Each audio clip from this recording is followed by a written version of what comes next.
जिंदगी में कुछ बड़ा करने से आपको किस चीज ने रोका हुआ है?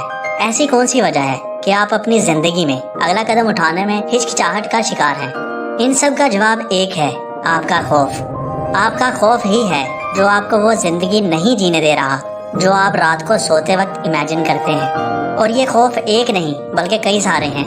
हर बार शक्ल तब्दील करके आते हैं और आपको हर बार पीछे खींचते हैं। जैसा कि नाकामी का खौफ, लोगों का बातें करने का खौफ, लोग हमारे बारे में क्या सोचते हैं। इन सारे खौफ ने आपको कैदी और गुलाम बना कर रख दिया है। ना आप अपनी मर्जी का कुछ पाते हैं, ना अपनी मर्जी से कुछ बोल पाते हैं, क्योंकि आपका खौफ आप पर हावी हो चुका है। अब ये आप पर है कि आप इस खौफ के हमेशा गुलाम रहते हैं या फिर इस खौफ की जंजीरों को तोड़ देते हैं। फैसला आपका है और इंसान जब भी कोई फैसला करता है तो उसे उस फैसले की कीमत भी अदा करनी पड़ती है।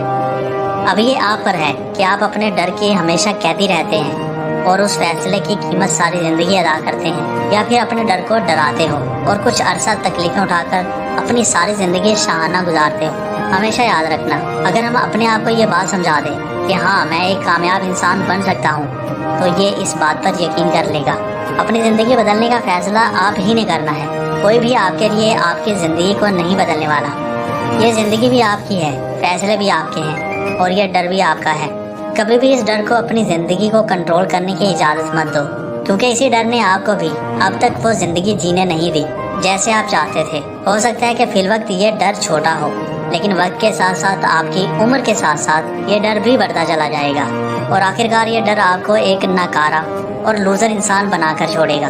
ना आपको जिंदगी में कामयाब होने देगा और ना ही आपको कभी आपकी मर्जी के मुताबिक कोई काम करने देगा, बल्कि सारी जिंदगी आपको अपने ताबे रखेगा, बिल्कुल एक गुलाम की तरह। इस गुलामी से बचने के लिए सबसे पहले आपको इस सोर्स को तलाश करना होगा कि जहाँ से आपका खौफ आपके अंदर जन्म लेता है। कौन सी ऐसी चीज है कि जिसकी वजह से मैं कोई काम नहीं कर पा रहा? क्या ये नाकामी का खौफ है या फिर लोगों की बातें हैं? जब आपको ये इल्म हो जाए कि कौन सा डर मुझ पर सबसे ज्यादा हैवी है, तो फिर खौफ से निपटने के लिए एक प्रॉपर प्लान बनाएं और उस काम को आहिस्ता आहिस्ता शुरू कर दें।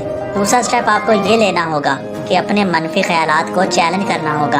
बाज़ औक़ात हमारा खौफ हमारे ख्यालात से मुंसलिक होता है। इन ख्यालात को याद करके आपको उन सारे मनफी ख्यालात को मस्बत ख्यालात में बदलना होगा। अगर आप ये सोचते हैं कि अगर मैं इस काम में नाकाम हो जाऊंगा, तो आपको ये सोचना होगा इतने चांसेस मेरे नाकाम होने के हैं, इतने ही चांसेस मेरे कामयाब होने के भी हैं। मैं कामयाब हो सकता हूँ और कामयाब ज़रूर बनूंगा। अपने खौफ से आज़ादी के लिए तीसरा कदम आपको उन लोगों की तरफ बढ़ाना होगा कि जो आपको हौसला दें, जो आपकी मदद करें। याद रखना, मनफी लोगों की सोहबत आपको मनफी बनाएगी और मस्बत लोगों की सोहबत आपको मस्बत बनाएगी। इसलिए अपनी हम नशीनी हमेशा मस्बत लोगों के साथ रखो, जो ये सोचते हो कि हमारा मकसद बहुत बड़ा है। और बड़ी मंजिलों के मुसाफिर कभी भी छोटी नाकामियों से नहीं घबराते। याद रखो, डर इंसानी जिंदगी का हिस्सा जरूर है, मगर कभी भी इस डर को अपनी जिंदगी पर हाकमियत ना करने दो। डर से बचने का एक ही तरीका है कि वो काम जरूर करो जिसका तुम्हें खौफ है, क्योंकि अगर तुम कामयाब हो गए तो तुम अपने खौफ को ख़त्म करोगे, और अगर नाकाम हो गए तो तुम्हें एक अच्छा सबक मिलेगा। डर से डरो मत, बल्कि अपने डर को डराना सीखो।